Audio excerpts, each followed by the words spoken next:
Okay, we're there. Welcome to the Utah Humanities Book Festival, everyone. My name is Willie Palomo.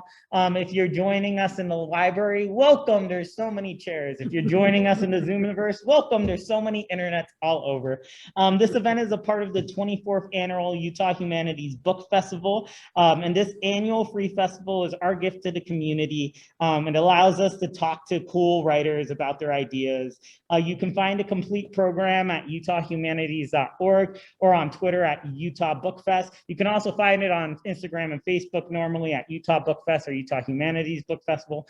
I feel like Instagram's the best place to stay kept up, but whatever works for you. We have hundreds of events all across the state, in person, virtual, and hybrid like this. And with that many events and that many authors coming through, there's definitely a book meant for you. So check out what books are there, and there's definitely a book that will give you a transformative experience you might not even know you're looking for. Our thanks to the sponsors of the book festival that let these wonderful events happen. We have the George S. and Dolores Dora Eccles Foundation, Salt Lake State Arts Council, Salt Lake County Zoo Arts and Park, Summit County RAP, Weber County RAMP, the Charles Red Center for Western Studies, the King's English Bookshop, Weller Bookworks, the Book Bungalow, the Queen Bee, who's here with us selling books. If you want a book, rush on over to the library and make sure that you can get one. The National Endowment for the Humanities, the National Endowment for the Arts, and Catalyst. And then for this event in particular, we got to thank our support at Weber Book Links and Weber County Library, as well as Weber State University for help pulling us together. We're here to talk about 1001 Voices on Climate Change by Debbie Lockwood, who is in the Zoom room with us tonight. We have the books over there, and if you can't find them over there because you're not here in person, there's plenty of local bookstores you can get it from online. We also have the wonderful Dr. Daniel Bedford here. I'm going to go ahead and switch the camera over to him as I'm introducing him so that you can see the face that the words belong to. But Dr. Daniel Bedford is a geographer and climate scientist with interests in climate-society interface. Originally from London, England, he has been studying, teaching, and writing about Earth's climate for 30 years. His publications include the textbook Climate Change, Examining the Facts, co-authored with John Cook. He is the director of the honors program at Weber State University and a Brady Presidential Distinguished Professor in the Department of Geography, Environment and Sustainability right here in Ogden. We're not in Ogden, but we're in Roy, which is super close by in Weber County. Please give it up for Dan. Thank you so much, Willie. It's lovely to have three-dimensional people in the room. It's really marvelous. Well, it's really a great pleasure and privilege to be here this evening and to be able to introduce Debbie Lockwood. And I can't wait to hear what you're going to read and to ask you some questions and hear what the questions are from the audience, because it was a fascinating read. Debbie Lockwood is the ideas editor at Rest of the World. And that just sounds like the best job title, editor of ideas. It just sounds marvelous. Debbie is the ideas editor at Rest of World, and the author of the book 1001 Voices on Climate Change, which was published in August by Simon & Schuster. Previously, she worked as an editor and writer at the New York Times opinion section.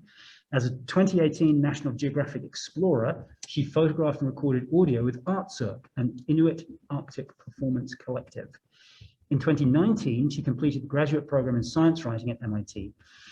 Before that, in 2014, Debbie graduated Phi Beta Kappa, summa cum laude from Harvard, where she studied folklore and mythology, earned a language citation in Arabic, and rowed for the Radcliffe Varsity Lightweight Women's Rowing Team.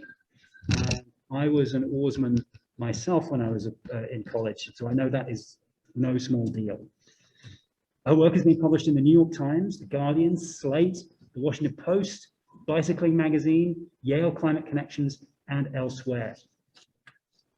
But the theme of the evening is 1001 Voices on Climate Change. And to write 1001 Voices on Climate Change, Debbie spent 5 years traveling in 20 countries on 6 continents, collecting first-person accounts of water and climate change, often traveling by bicycle. She talks to indigenous elders and youth in Fiji and Tuvalu about drought and disappearing coastlines, attends the UN Climate Conference in Morocco, and bikes the length of New Zealand and Australia. This book is a hopeful global listening tour for climate change, channeling the urgency of those who have already glimpsed the future to help us avoid the worst. Please, everybody, welcome Debbie Lockwood.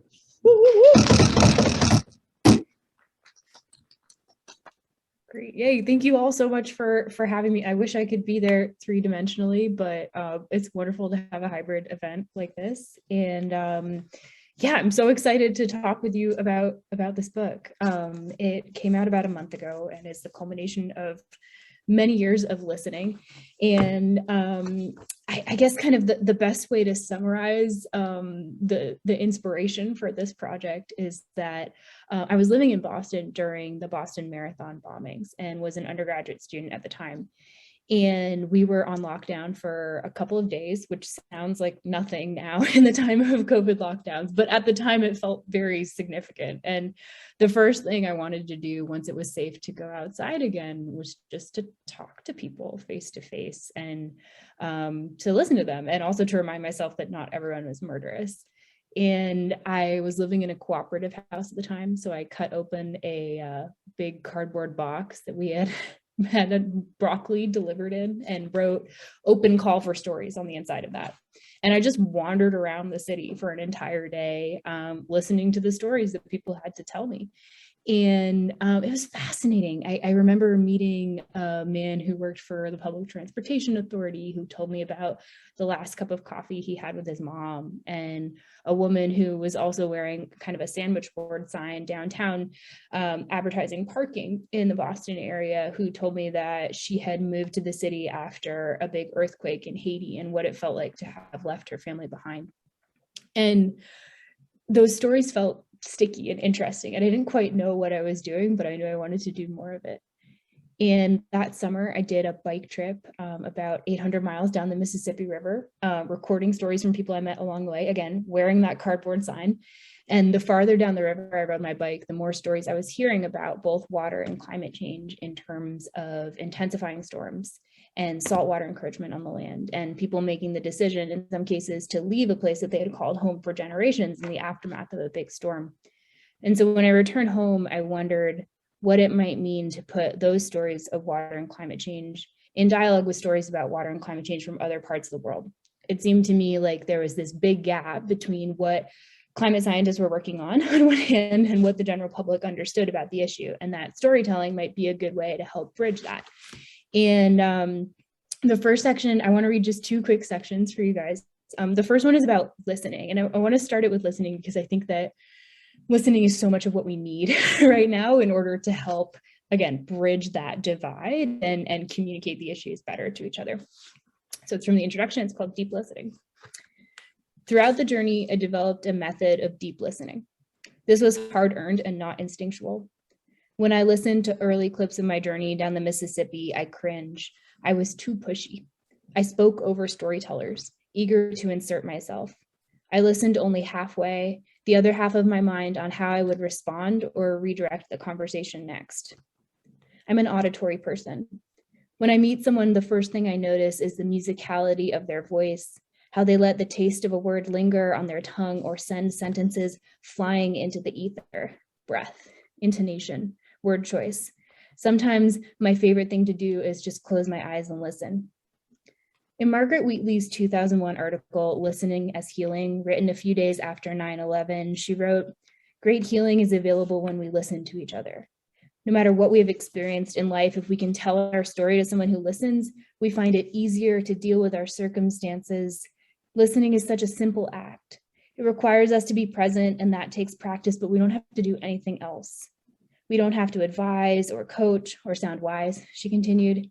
"We just have to be willing to sit there and listen. And if we can do that, we create moments in which real healing is available." When I'm listening, microphone in hand, nodding along and not breaking eye contact, there have been so many times when people have said, thank you for listening, or "It feels so good to share this story with you," because I've never shared it with anyone else before. In listening, I want to be sure that people feel respected and heard. I met a Belgian woman in the UK who told me the story of how her hometown's water supply was contaminated from a plant that put a waterproof treatment on fabric. A man in Afghanistan lost his brother because of water contamination. An American woman visited the Florida Keys as a teenager, only to return years later and find that the reef was dead, bleached. Thank you for listening, each of these storytellers told me at the end, through tears. I enjoy listening to people whose perspectives and take on the world are different from my own. There's a difference between offering stories and opinion and offering something aggressive or vitriolic. The first comes from a desire to share and connect. The second is purely an attack. One carries the potential for change and exchange, the other does not. Deep listening has to start from the basic premise that we are all equal, all worthy of being listened to, all human, that everyone has a story to share, that those stories matter, and that we can learn from each other if only we are fully present. Deep listening is listening without the intention to respond, listening with the whole of one's body, making eye contact, leaning forward, nodding along without interrupting. Deep listening is honoring, is bearing witness, is keeping one's ears and mind open without the distraction of ego or fear. This kind of listening is urgently needed in the climate crisis, because listening is the first stop on the way to solution building. If we're building solutions that don't take into account the voices of people who will be impacted, it's dangerous, and more importantly, ineffective. So I want to jump ahead just a couple of pages. And I started the book with a section on Tuvalu. And so just to set the scene a little bit, Tuvalu is an island nation in the South Pacific. It's about 585 miles south of the equator. When you're coming in by plane, it looks like you're going to descend and land in the water until the absolute last minute. And then this runway appears out of what feels like nowhere. And it's a strip of a kind of coral atoll nation that the highest point is only about 12 or 13 feet above sea level. And so really small changes in the level of the oceans impact people's drinking water really intimately. And early on in my first couple of days in Tuvalu, I spent about a month there at the end of 2014, beginning of 2015. And early on, I sought out this man named Tawala Katea, who was the acting chief meteorological officer. So this is the story that he told me. Tawala sat in his office, surrounded by reams of paper and the pieces of various instruments that document the weather and the tides. He tilted one monitor to show me an image of a recent flood when water bubbled up under the field by the runway. This is what climate change looked like, he said. The first signs of change had emerged a decade and a half before.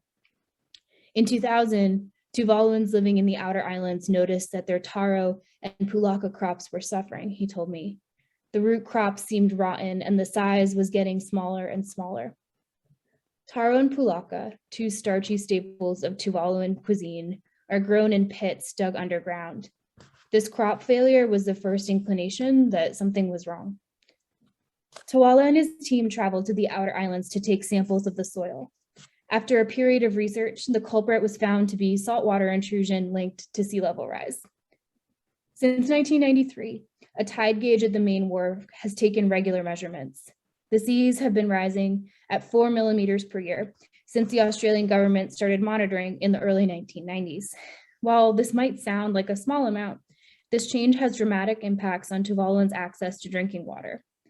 The highest point in the islands is only 13 feet above sea level. And so the last 20 years have marked a period of dramatic change in the Tuvaluan way of life. Thatched roofs and freshwater wells are a thing of the past. The wells have become salty, so they are repurposed as trash heaps. All the water for washing, cooking, and drinking comes from the rain. The freshwater lens underneath the island, a layer of groundwater that floats above denser seawater, has become both salty and contaminated. Each home has a water tank attached to a corrugated iron roof by a gutter. This rainwater is boiled for drinking and also used to wash clothes and dishes and for bathing. We are no longer dependent on underground water, Tawala said, gesturing to the island around us. The common areas where people depend on and fetch their fresh water out of it have become salty, so they just fill it up with trash. And so water shortages and intensified storms have become a normal part of life, but this wasn't always the case. Imported food is also now commonplace, even in times when there isn't drought. During my month in Tuvalu, I learned what climate change tastes like. Imported rice, tinned corned beef, a handful of imported carrots and apples, the occasional local papaya, bananas, and many creative uses for custard powder. Cooking happens on gas stoves in outdoor kitchens, or when a pig is prepared for a special occasion on coals underground. We depend mostly on imported foods, Tuvalu said. It is hard. He told me also that king tides have become stronger, and that occurs when the Earth, Moon, and Sun align in their orbit, combining gravitational forces to create the highest tide of the year. During the king tide in Tuvalu, water bubbles out of the ground. The Tuvalu Meteorological Service website once featured a picture of 7 Tuvaluans standing in ankle-deep water in front of a white box on stilts that houses surface weather monitoring instruments. Tuvalu worries about storms that coincide with a king tide. Any cyclone, when there's a direct hit, he continued, it will be devastating. He told me that climate change shifts the pattern of everything, even the rainy season. Nowadays, those changes are more noticeable, and there's more frequent heavy rains, but the total rainfall pattern for each month during the dry season is either above or below normal. Simply stated, there is no normal anymore. We can try to adapt to all these changes, Tuvalu said, or migrate. So I'll stop there. I could keep going, but yeah, thank you. Thank you, Debbie. We've got a couple of questions, it looks like. Do we have questions coming in? No, Not just yet. telling folks to Okay. give in questions. So if you haven't dropped in a question, please do into the chat. Yeah. We'd love to hear from you. Yeah, I wanted to make sure I wasn't preempting anybody else's questions. I'm so glad, Debbie, I'm so glad you chose those 2 particular pieces to read. One, because of this taste of climate change. What does climate change taste like? And I was really struck by that throughout the book, because it comes up in multiple different places, I think. And with first that idea of listening to people as they try out the taste of a word on their tongue. Food really seems to be kind of important, and the taste of things seems to be really important in the book. I wonder if you could say a little bit more about how you chose to explore, why you chose to explore taste in the book. Sure. Yeah, that's a great question. I think that personally, sensory details are always really interesting, and that taste is one of those senses that we can use to just better understand the world around us in any number of ways. I paid attention to food in part because climate change impacts food and water security in so many ways. And Tuvalu is just one example, right? Arguably people's health, like I heard a lot of talk about non-communicable diseases and things like diabetes, and there's been increasing prevalence of that with movement away from these traditional foods. And it's a theme that repeated in other places in really interesting ways as well. I think about the month that I spent later on in the journey in the Canadian Arctic in a community called Igloolik in Nunavut. And this is a town of about 3,000 people that's only accessible by plane or by sea ice, traveling by either ski-doo or snowmobile or dog sled teams in the winter when the ice is frozen to other towns nearby. But hunting is a huge important way of life. Specifically in Igloolik, walrus hunting and seal hunting are common. And I met many elders in the community who told me that with the weather becoming warmer and in some cases more predictable, that the migration patterns of these animals are changing. And as a result, it's just that much more difficult to get access to these traditional foods. And up there in the north, it's so expensive to fly in foods, right? And I remember, seeing a bag of grapes. It was something like between $15 and $20, right? And people are mostly making minimum wage in various jobs in the wage economy.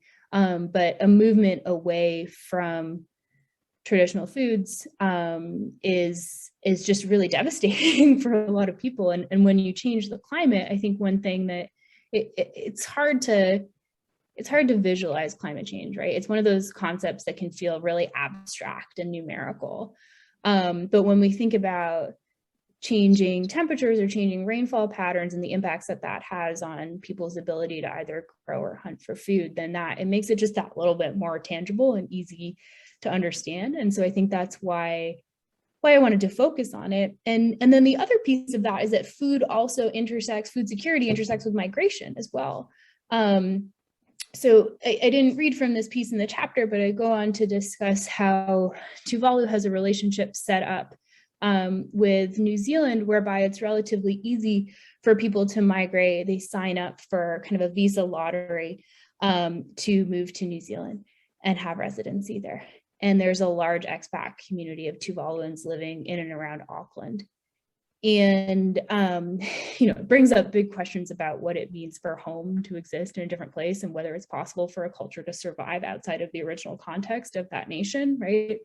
But putting all of that aside, I mean, the food and water insecurity is a big piece of why people make the decision to move. And this is mostly younger generations, right? The older generations of Tuvaluans who I spoke with see climate change as an act of God.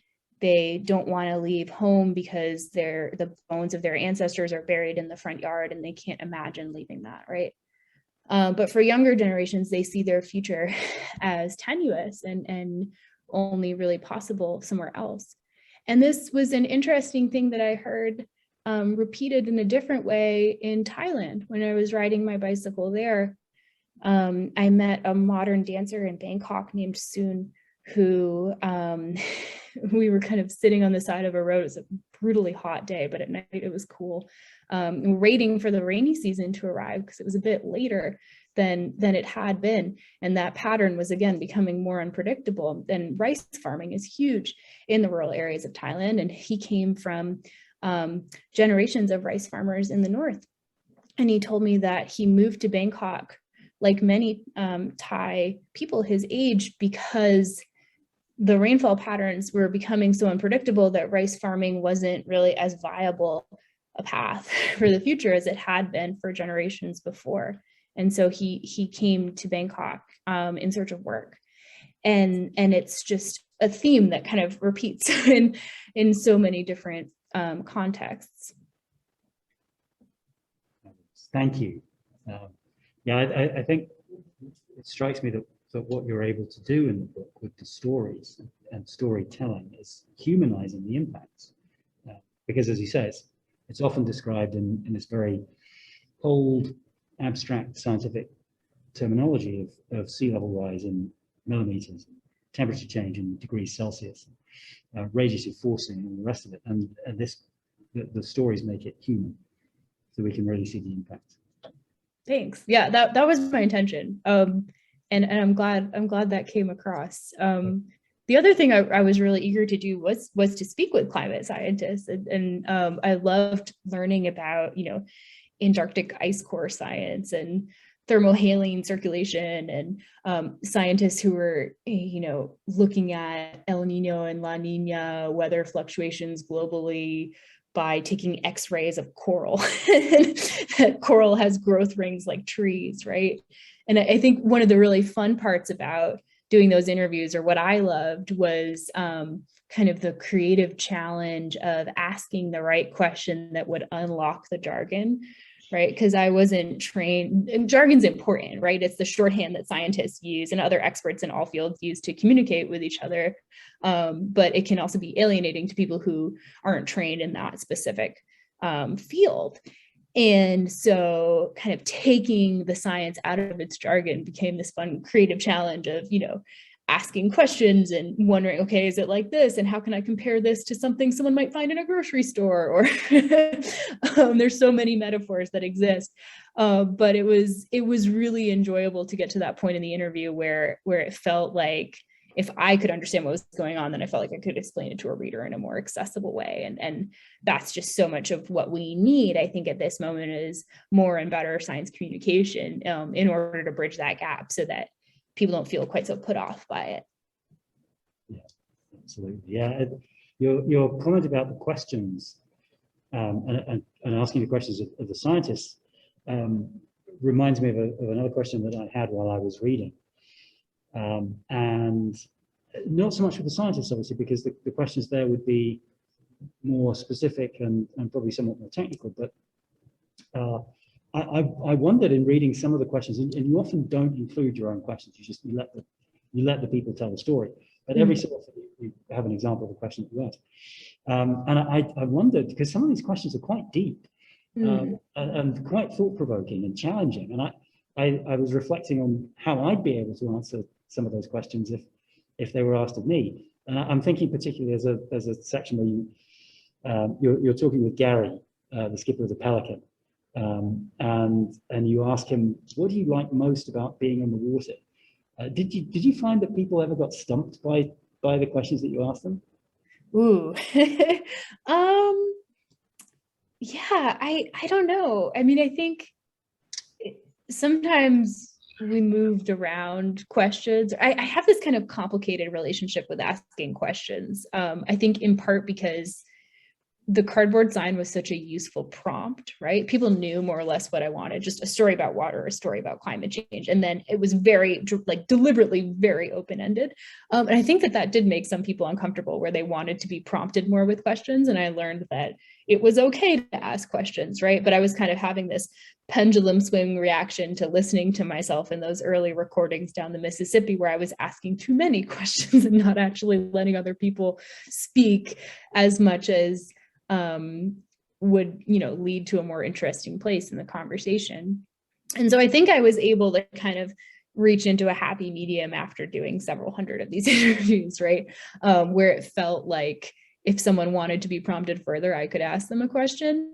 And yeah, always trying to keep those sensory details in mind, right? About what it feels like to be in and around a certain body of water, or I don't know, in the experience of a drought or a fire or a flood, right? There's a really embodied aspect to that for me as a storyteller and a reader and a listener, frankly, is just always what I'm most interested in, because those are the kind of details that are like paperweights almost, that hold the big idea of the story down. And the more of those sensory details that there are, the more connected I feel with the storyteller. And so I was trying to ask questions that would prompt people in that direction, knowing that those are the type of stories that I like the best. And sometimes it was hard, but I think oftentimes people would just, relax into it and be really excited to be sharing it. And that was so much fun. It gave me so much energy to keep on doing it, right? Because I didn't ever really know how a day was going to unfold or what stories I was going to hear. And the really fantastic part about doing so much of this trip by bicycle too is that I had a lot of time to be able to sit with a story before going to listen to another one, but just being with myself on the road. So I loved that kind of point and counterpoint of the intense listening and then being able to process it a little bit. Yeah, wonderful opportunity to reflect on the day's interviews and the stories that you've heard, as then you get into that Zen space when you're riding, I think, probably. Yeah, bike touring is so good for thinking. I would recommend it for anyone. If you got to clear out your brain, there's probably no better way to do it than on a bicycle. I've got other questions, but looks like there's one that's come up here. This is from Sonny Wilkinson. And Sonny asks or says, Devi, I love that you listened carefully to so many individual voices on this topic. Did you also meet people actively pursuing ideas for sustainability? And if so, what local solutions or ideas most inspired you? Sure. Yeah. Oh, happy to talk about this. So there were a bunch, and I think listening to and understanding these types of local actions is sort of like the best antidote to climate despair, I think, because it's so easy to feel paralyzed by these issues in general. But one story that really energized me when I learned about it and continues to give me a kind of active hope is from New Zealand. There's this woman named Tanea Tangaroa, who is Maori, which is the indigenous group in New Zealand. And she lives in a town called Wanganui, which is on the banks of the Wanganui River. And there is an area that over the course of several decades was used as an unlined landfill after World War II called the Balgony Tip. And there's contamination that continues to flow outward from that site into the surrounding water.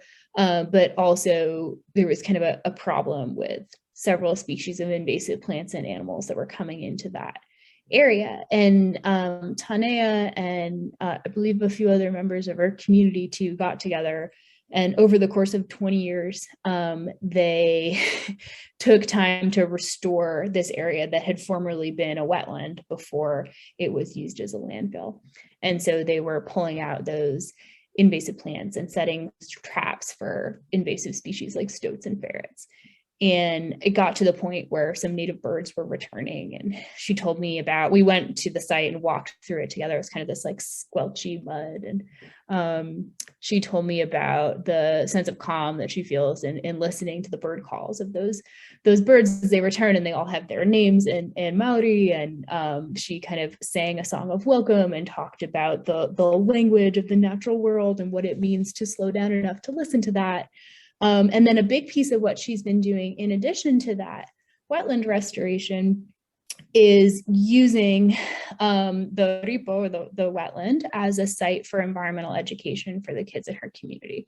And so it's a way of teaching them about the indigenous plants and animals and about the connection to the land and what it means to restore a place that was once so toxic. And I'm just, continue to, it gives me a huge amount of joy knowing how much work, I mean, it's decades, right? I think sometimes when we think about solutions, we think about things that we want to happen quickly, right? And what was really remarkable about Tanea's work and continues to be is that she was so dedicated for so long to this one piece of land that other people might have overlooked. And now I think has made a really tangible difference in her community through that sustained effort and through that environmental education. It's a very striking story in the book. I remember it as soon as you started describing it. I thought, oh yeah, I remember that one. Yeah. yeah. I mean, there were others that I can go on about, unless there's another question too, but. How about giving us another example? Okay, I'll just do one more of kind of an inspiring human. This guy named Derek, I believe his name was. We met in New Zealand, but he had spent several months in a tree sit in Tasmania in Australia in an effort to protect some of the last old growth forest in Tasmania that was threatened by a logging company at the time. And so it was him and several other climate activists who wanted to protect this old growth forest because not only are the trees ecologically valuable, but older trees absorb more carbon than younger ones. So they saw this as just a completely important thing to maintain. And so they built these tree platforms that were, dozens of feet off the ground, and chained themselves to bulldozers and had several, sometimes violent run-ins with the Forestry Service and the police. And after doing this for several years, we're able to get this area to be granted a special protected status. That means that it won't be logged in the future. And part of that had to do with fluctuating timber prices as well. But part of it was really due to their direct sustained action over time. And one thing I loved most about his story was his description about, living in this really wet forest and being constantly damp, a little bit uncomfortable. But then sometimes lying on his back in the morning, waking up and seeing just the way that the birds moved through the trees and the canopy above him, and feeling connected to the forest in a way that probably few people have, just from having that sustained experience of living so high off the ground. So that was really beautiful. Yeah, they get used to him, right? They don't worry about him being a stranger or an unusual creature. They're just, yeah, he's part of the forest. We don't need to worry about this. Exactly. Yeah. Well, I remember that piece too.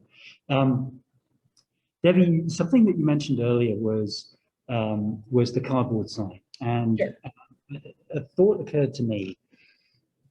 Because on the one side, you've got tell me a story about climate change. On the other side, you have tell me a story about water. Mm-hmm. Did you find that people responded in different ways depending on which sign you had up? I mean, obviously they're going to tell you a different story, but Yeah.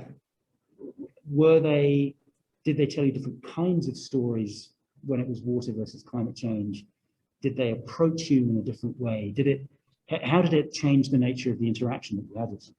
Definitely. Yeah. Well, it's interesting, like wearing that sign, there was so much like nonverbal interaction that happened before the verbal interaction. Like I could kind of feel if someone was looking at it and like they maybe wanted to share a story or they maybe didn't. But I used to joke that the water side of the sign was way more social than the climate side of the sign, because anyone could think up a story about water in a couple seconds, right? But a story about climate change, well, I think it's honestly changed within the last couple years, because there have been so many more intense weather events, whether we're talking about fires or floods here in the US and elsewhere in the world, that people are more readily able to connect these kinds of events with something that has happened to them or happened to someone who's close to them. I mean, even myself, I can think about, here in Vermont, we had wildfire smoke that came over the state this summer, which was shocking because it feels like we're so far away from flames, but really we're not, because it's all connected. So I think that, the climate story side, unless I was and again, I started doing this in 2013, 2014, and unless I was at a climate march or speaking specifically with a climate scientist in their lab, it was perhaps more difficult to get people started on that. But I used water as an entryway point because many, not all, but many of the impacts of climate change are felt through water, whether that's an overabundance or a lack of it.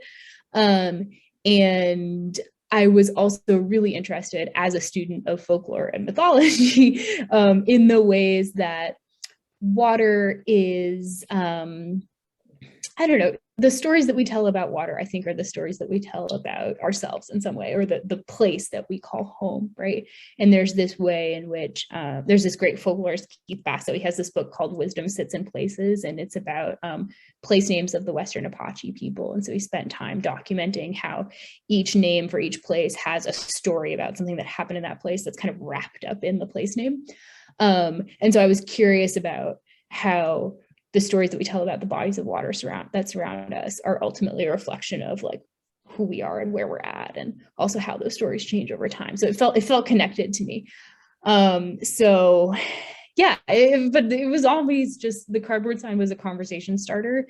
Not all of the stories ended there.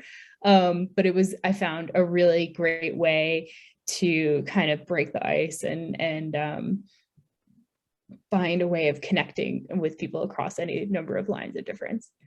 Yeah. It seems like it's very much you've got these wonderful stories about the mythology of water, and that's where it seems like that's where people are connecting with their deep roots, their deep ancestry and their deep culture. Yeah, well, there were great like water creation myth stories or water related creation myth stories in Fiji, especially, that I loved listening to. Like, the ancestor of our island stole the water that's in this river from another island, but the reason why it's up in a river is because they were getting chased by that other ancestor, and then they had to throw it up, and then it made this big river that's like a braid on top of the island now, and then that filters through and creates a freshwater spring. And stories like that, I'm just like, oh my god, so interesting. But then it became fascinating when that intersected with the present day, right? Because that island in Fiji now, which is east of the main island of Viti Levu, you have to take a boat to get out there. They don't have electricity right now, but they do have this incredible resource of fresh spring water that's cold, and you can just kind of cup your hands and drink it. And one of the chief kingmakers on that island told me that he was approached by an American bottled water company who offered to, in exchange for giving electricity to the island, to be able to take that water and sell it elsewhere. And he and the other elders met, and they sat down under this kind of thatched roof hut to discuss for several days. And they ultimately decided not to take the offer. So because they wanted to preserve the wealth of the water in the community, and that to them was more important even than electricity. But it was interesting when I was taking the boat to get out to that island, we were surrounded by little kind of cans of gasoline to be able to run the generator so that people could charge their phones and maybe watch a movie. And there's just all these things that are kind of interconnected with the water on the island. And that for me was really interesting. Yeah, that story you have about the prospect of a company coming and taking away the water. Yeah, I mean, it's a thorny ethical dilemma, right? Exactly. Yeah. We've got a question from the crowd here. Great. Yeah. So this one is coming from Liz. Liz Stringham, what are some things you learned from other cultures that you hope Americans or even just Utah locals like us would adopt? Well, I have to confess, I haven't spent as much time as I would like to do in Utah. I passed through once when I was driving across the country with a friend from Vermont to Seattle, but I think I was there once when I was a kid, but I haven't been like any more than a couple of days in your beautiful state, although you have the best national parks. I think they're gorgeous. But so I would need to like really spend more time to be able to answer that in a better way, specific to Utah. But I think the water conservation techniques that I learned about in Tuvalu were really stark and had an impact on me. It's not as relevant to my life here in Vermont right now, but it's something that I think about a lot more than I think I would have otherwise, because all the water for every household use imaginable was coming from the rain. Water was such a precious commodity, right? And we took really short showers and we're thinking super critically just about every drop and where it was going and why. And when water scarcity is an issue, I think that kind of mentality of really respecting the water, but also thinking about it communally. And it's like, okay, if I don't need this, maybe someone else does, right? Is of utmost importance when scarcity is an issue. Yeah, and they won't even let you do the dishes. Yeah, no, they're like, you can't do the dishes. You white people use too much water. Like, okay, yeah, sorry, fine. It's like this. I was just trying to be nice, but I'm very happy to not. But or I don't know, there were some fun traditions.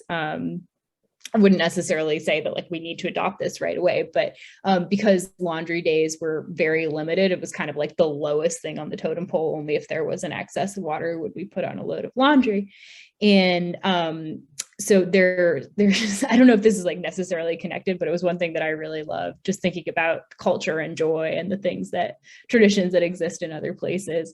There are these big dance parties that go on almost all night long, where you have these floor to ceiling speakers that pump out really loud Tuvaluan music with a strong bass.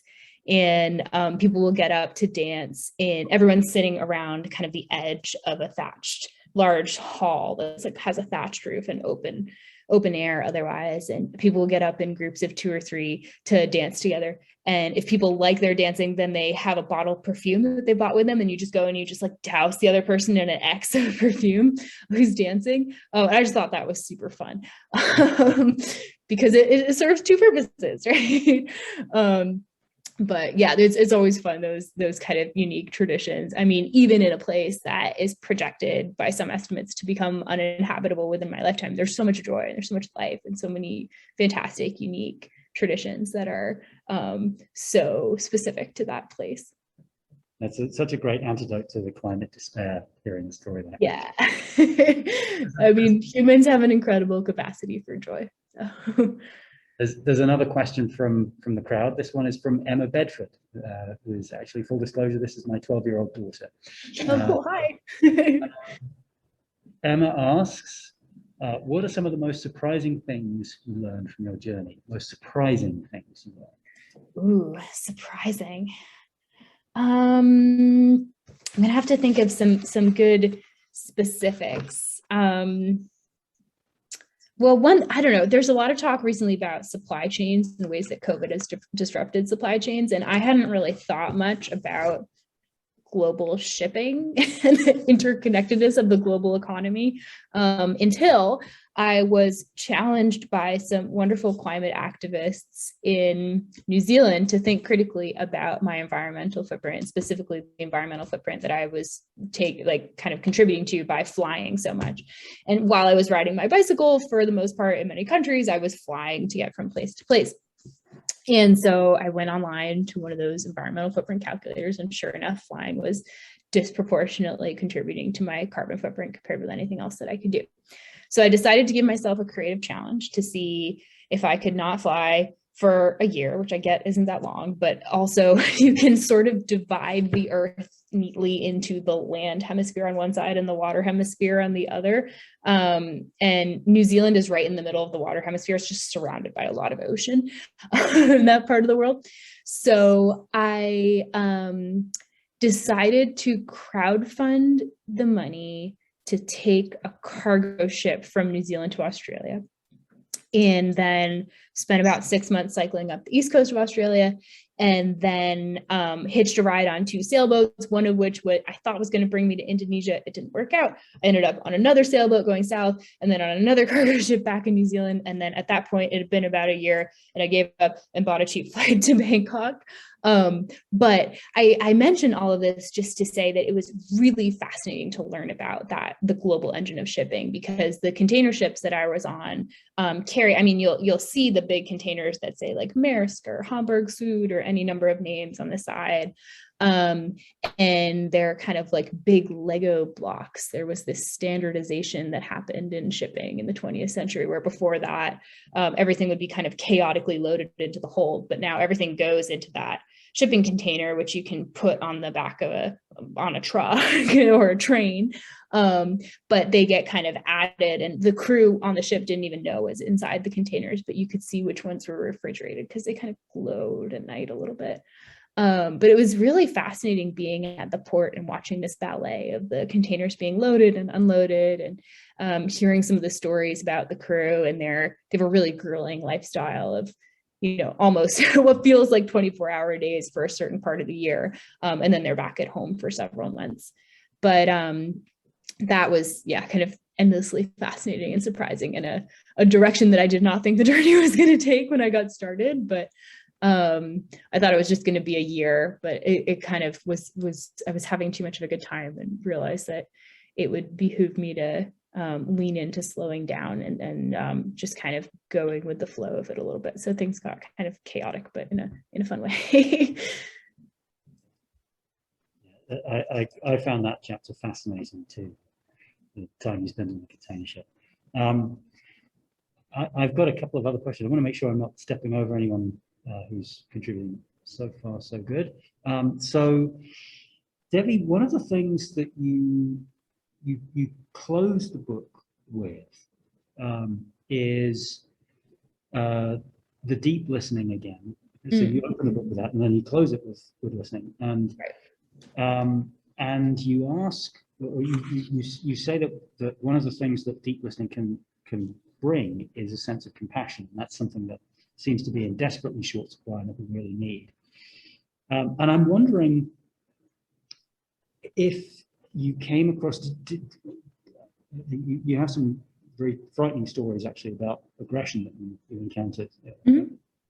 But I'm wondering, did people react with any kind of hostility to being asked about climate change? There's a fracker who you talk about, who he seems like a very interesting character, but he closes it with something along the lines of yeah, well, there's nothing we can do. We're just organisms. It's gonna get warmer, and that's that. And did you find things like that difficult to listen to? I was fascinated, honestly. I mean, I think about the story from him. I think about, there was even a scientist who I met in Abisko in Sweden who had a similar kind of defeatism, thought about it, where he was monitoring how the tree or different species of a tree were monitoring up the coast, up the slope of a hill in this national park in Sweden. And it was part of a study that went back about 100 years. So it was, putting stakes into the ground and making sure that they were in the correct places. And he similarly had a level of just, there's nothing we can do to stop this. It's we just need to adapt, and humans are good at adapting. So we'll figure it out, and it's gonna be hard, right? But I don't know, I was fascinated by those stories, kind of just coming at it with everyone has something to teach me kind of attitude. And was similarly really interested to listen to folks who we might call climate deniers. And there's some really fascinating research that comes out of the Yale program on climate change communication. And they do a great job of complicating the binary that there's just climate believers and climate deniers. And they've done these longitudinal surveys of, it's just US focused, but the American public over time, dividing rather than just into those two groups, into like kind of a spectrum of about five groups. So you get your trolls on one end, and you get your people who are devoting their life to climate action on the other end. And then there's these folks in the middle who are maybe disengaged or a bit put off or curious about it, but don't quite know how to become a part of this, or how to make climate change a part of their daily conversations, et cetera.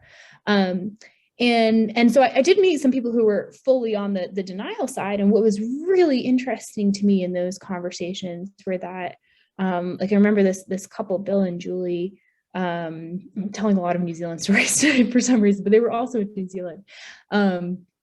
And they were super kind. They took me in for the night. We were having a conversation over tea and cookies after dinner.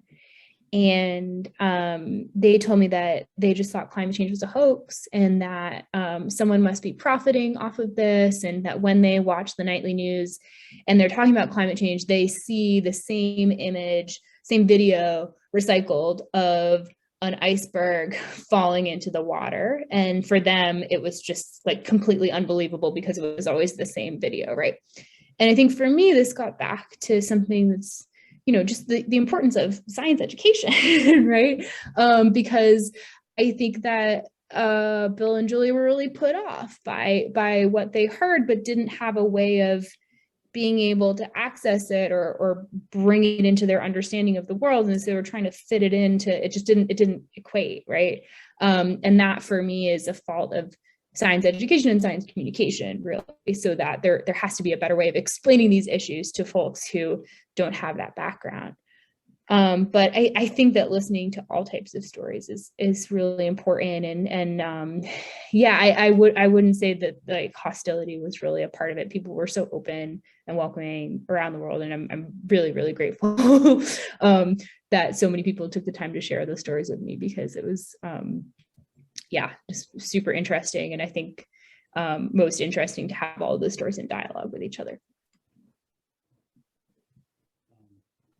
Again, I just take a moment to check and make sure I'm not stepping over questions from the Zoom room, because there were so many questions that occurred to me as I was reading the book, and I'm eager to ask them, but I want to make sure everyone has the opportunity to chime in if they have questions. But so far, so good. So Debbie, again on the climate action side, because you go to Morocco with the youth activists, and it's clear the sense of urgency is very strong in that section and really throughout the book.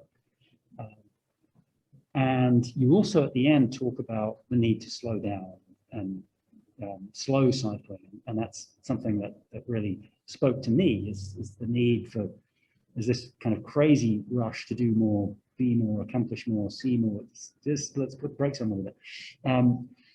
But I'm wondering if you have any thoughts about, or any advice about reconciling this need for urgency and this need for action with this need to slow down. Yeah.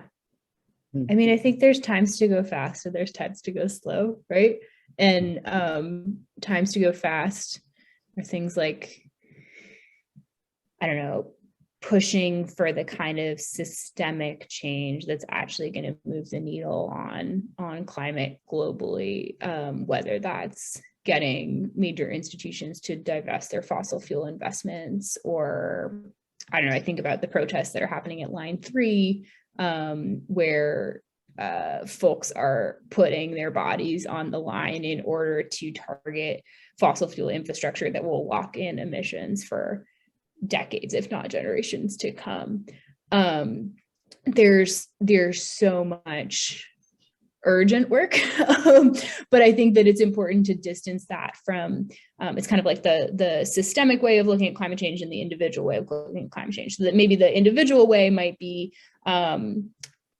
thinking about individual lifestyle changes, or like, I don't know, there's like recycling and not using plastic straws and all these like, you know, swirling mass of environmental contributions that we can each take our own responsibility for. And those things are important, yes, but they're not gonna really make any change on the climate, right? And so I think that distancing individual responsibility from collective responsibility, but then also looking at the big polluters and the fossil fuel industry as a whole as something that needs to be directly targeted and seen as the one who's at fault, it's not like individuals and their lifestyles, right? Like, yes, those things are important, and there's stuff that we can all do to lower our environmental footprints and to tread lightly upon the earth and to be like stewards of the beautiful planet that we call home. But at the same time, I think that there's space for slowness in that, like kind of the person nourishing the personal, and you know, biking slowly for me, or you know, doing things intentionally. But then the space for speed and urgency comes in addressing those systemic issues in which time is running short. Very much so, thank you. And I do have one more question. And that's Go for it. Yeah. Your climate activism now. What do you? I mean, writing the book obviously was a major effort and a significant undertaking, and it's a big contribution. What are you up to these days? Yeah, so my day job is mostly on the kind of tech and culture side, which doesn't intersect with climate all that much. But I have had the chance to be speaking with people about this book, which is never not fun. Thank you all so much for being here. And I've recently started sometimes writing a column for Mike, where people write in with it's called Temp Check, and people will write in with their burning ethical climate change questions that they're wondering if they could get advice on. And I have been working with a lovely team of editors there, and just kind of doing this writing on the weekends for fun, but answering those questions for folks. And yeah, kind of looking to just continue doing more writing on this topic, because I think it's so important, and kind of I've been noodling around with a fiction idea in my head, but it's still very nascent, so I can't say too much about it. But yeah, I think that there's just so many ways that we need to keep, or that I would like to keep thinking and working through these issues in my own life, because they're so important. And for me, I see my role, you know, less, it's not on the activism side so much as just journalism and writing and editing. And that's where I feel like my skill set best intersects with what's needed in terms of, for me, it's really important to diversify the ways that we think about expertise. That lived experience is a form of expertise that is super valuable and needs to be put in dialogue with the science, right? Because then we can have a more comprehensive picture about things, but also it, you know, telling those kinds of stories, I think really draws people in, and can make the kind of like vegetables on the plate of the science a bit easier to consume. And similarly, yeah, I just want to keep using the skill set that I have to amplify the conversation and diversify it, and bring just even more voices in to how we discuss these issues. Thank you. Yeah. That's all I have by way of questions. Again, just make sure we're not cutting anybody out from Zoom, and if there's anybody in the room here who has questions? Because I've been focusing my attention on the computer screen, but there are actual three-dimensional people in the room too. Go for it. Well, I think that's everything. Debbie, this has been fascinating. Thank you so much for taking so much time to talk with me, really, and to talk with all of us, and for sharing the stories and the adventures that you had, which were some of them a little scary, but mostly not, and mostly a source of hope and encouragement, because you got so much hospitality and kindness when you were on it, it seems like. Yeah, people are incredible all around the world, really. I think the ratio of like awesome people to not awesome people is pretty consistent everywhere. It's a good ratio. So yeah, thank you for these questions and for reading the text so carefully, and thank you all for being here, and thank you to Utah Humanities for inviting me. It's such a lovely surprise. I hope we can meet in person someday. Yeah, it would be great. And there's plenty of more book festival events this week. Tomorrow we got Aida Salazar with Land of Cranes, which is a novel in verse about a family who's separated by ice. We also have the Sundance Institute contributing to a number of book festival events, including that Aida Salazar one. We're going to have Marcos Nieves with his film Zoila, which is about migrants from Salvador. And then we had the Sundance later coming around on 10/15, which is a Friday, October 15th, for Slam to Islamophobia. And we have an Islamic film being showed at that time. And then on October 26th at Westminster College for Topa Lauren, who is a Nigerian immigrant who spent a significant amount of his growing years in Utah. And he has a autobiographical novel sort of dealio where he talks about that. So those are events to stay looking up for this week. We also have Ross Gay, the Book of Delights on Wednesday, which will be in the Zoom room universe of Park City as well. So there's a lot of good things to look up for. And thank you so much, Debbie, for spending your time with us. This will be available via the Utah Humanities YouTube channel soon. And it's been such a joy to be here with you, Debbie and Dan, and getting a chance to think a little bit more deeply about these issues that, I don't know, I feel like when you can't breathe in Salt Lake and when you can't even see the mountains, it kind of becomes something that is hard to like ignore happening. So being given the opportunity to just sit and try to peacefully think about things instead of panicking is always needed and helpful. So thank you all so much. I'm going to close the Zoom room, but this has been great. See you, Debbie. Thank you. Bye, Debbie. Thank you. Bye. Thanks again.